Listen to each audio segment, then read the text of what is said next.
Hello and welcome to another Raggy's beer review. So today I'm reviewing a beer that we got last week from Skegness.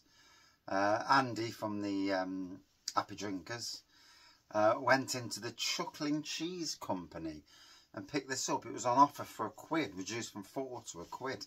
So yeah, always worth a punt. So anyway, it's called Let's Get Blitzened, 4.8% IPA. There is writing on it, so I'll read what it says. Blitzened never did recover after being second to Rudolph, just because he had a nice shiny red nose. Blitzened thought to himself, my nose could be nice and shiny, it wasn't stuck up Rudolph's behind once a year. But it's okay, because Blitzened enjoys a good IPA and we have provided it. Craft brewed in small batches for the Chuckling Cheese Company. It does not say who brewed it, so I've no idea. No,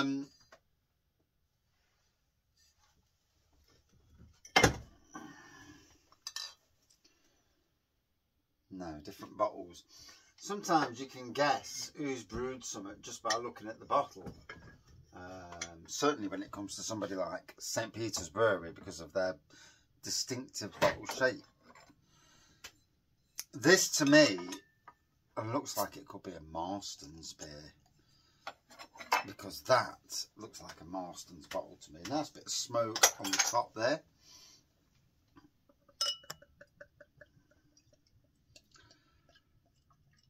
The good thing is, because it's not a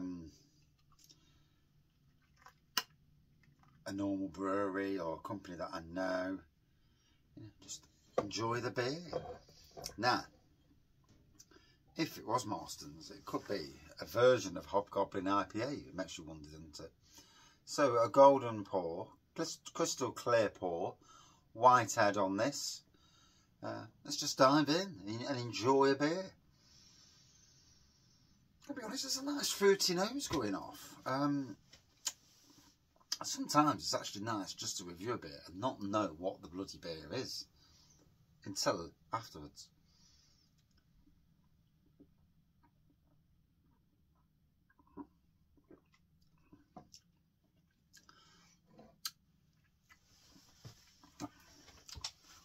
Now I'm thinking, but obviously Chuckling Cheese could even be Badger beers. I dare say somewhere someone will have already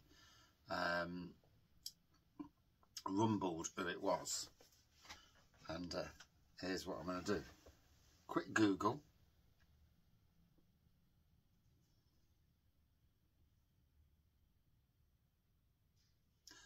Who brews the beers for the Chuckling Cheese Company?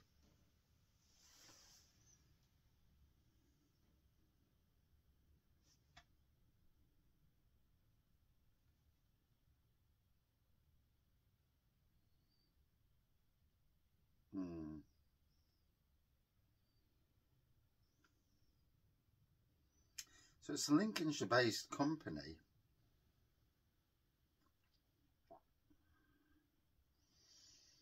But nothing, yeah.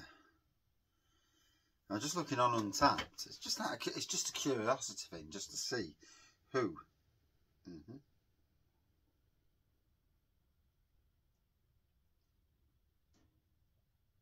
Got quite a few different beers, to be fair.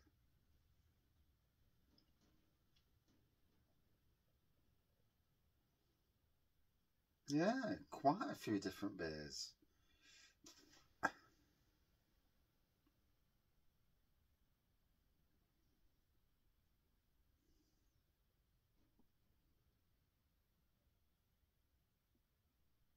Right, so they've got ciders that are made for them. They've got a beer called Drop a Log.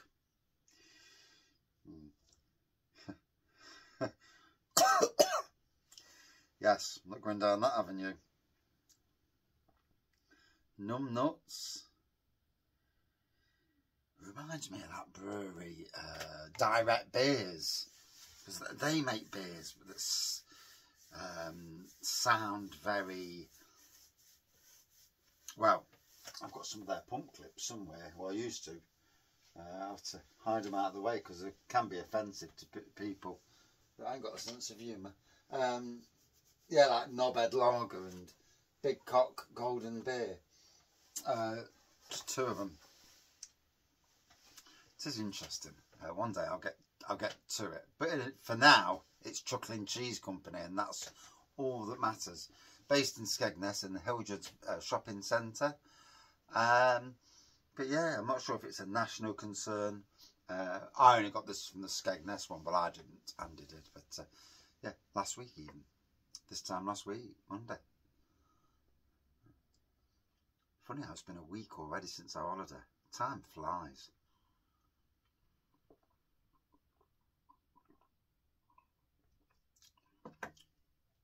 Oh.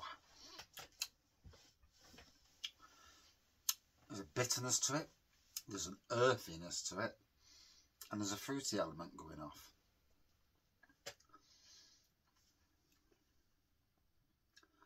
And after a long day, and it has been a really long day today. It's Monday, and Monday got to work at 20 to 7. Started work at 20 to 7. Got home for 6:45, so basically did just under a 12-hour day. Thank gosh, that's the only one this week. Yeah, I'm not doing long tomorrow. Possibly it's just a standard 8 or 9 hour day, depending on when I leave to come back. Although because of roadworks, it actually pays not to leave until 4 o'clock to avoid roadworks.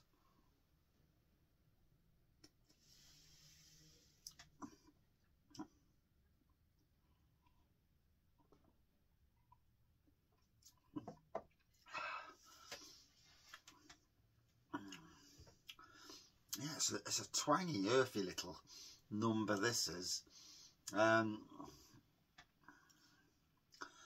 I mean, at the price that Andy got it for, yeah, it's, for that price, £1, yeah, doable. For £4, did it say £4?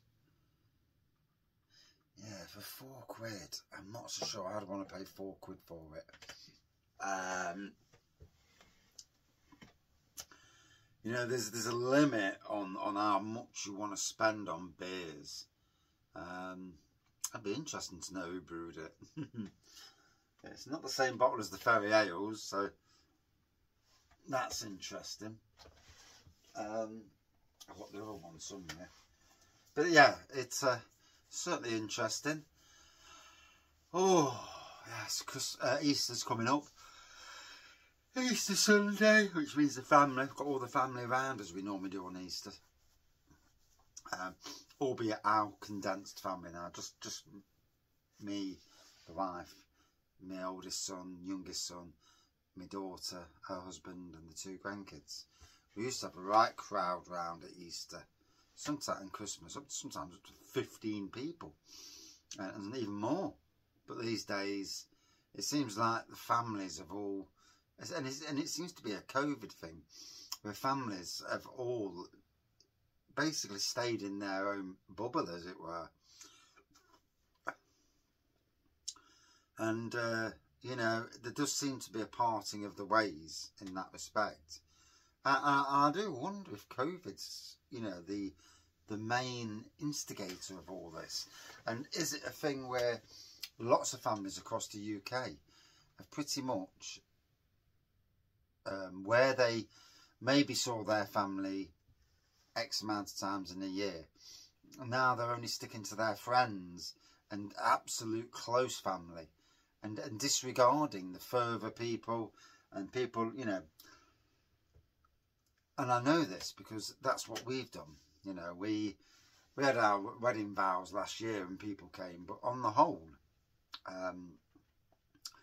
our circle of friends has encapsulated quite tightly, and family as well. Obviously, no issues with any of them, but maybe 1 or 2. But yeah, no issues in the grand scheme of things. But just, you know, I've no time, no urge to get in contact.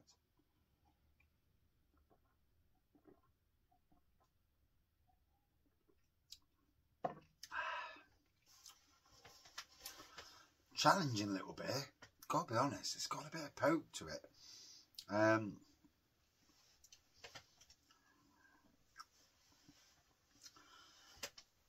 I mean, I've read some of the Untapped comments, and I think some of Untapped at times can be quite harsh.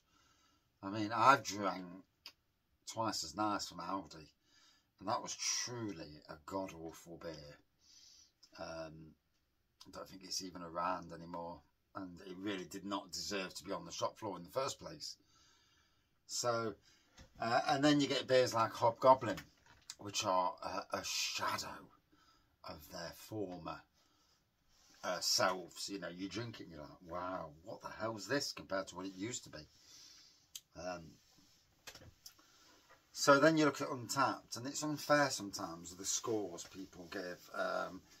You know, but obviously everyone's got an opinion, and that opinion, you know, is what it is. You know, I may absolutely love a beer, and somebody else will come up and say that's disgusting. I've had some lovely double IPAs, and I give the wife a try, and she's put in the face, hates them. So there we go, and that's. And then I give her a stout, and she's all right with stouts. She's just not keen on IPAs or anything citrusy, tropical. Although she's not bad with bitters. So yeah.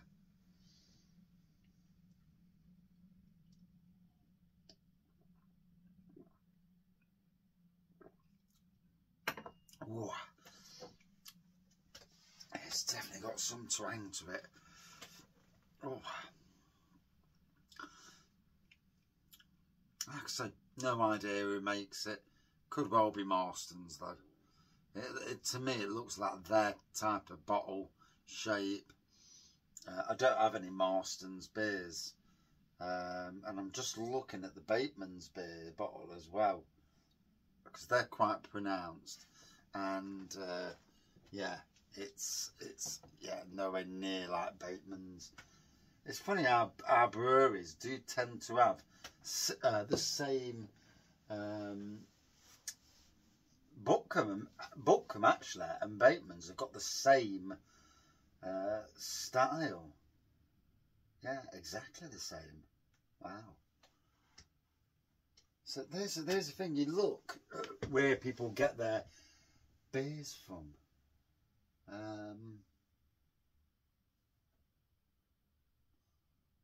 I'll tell you what. That's not far off what Lincoln Green looks like.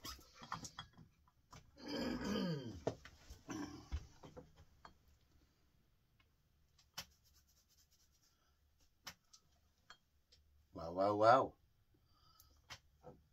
That doesn't mean it is Lincoln Green. It just means they're using the same. They got their bottles from the same place. But it is curious how it matches so well.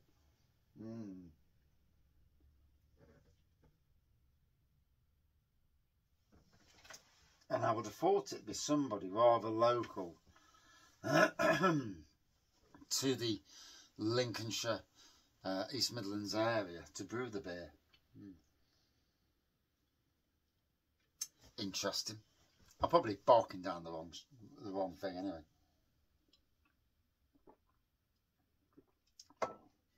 So, a twangy IPA, earthy, twangy. Not one for me. Not one I'd go back to. It's drinkable. It's just not a redoable beer.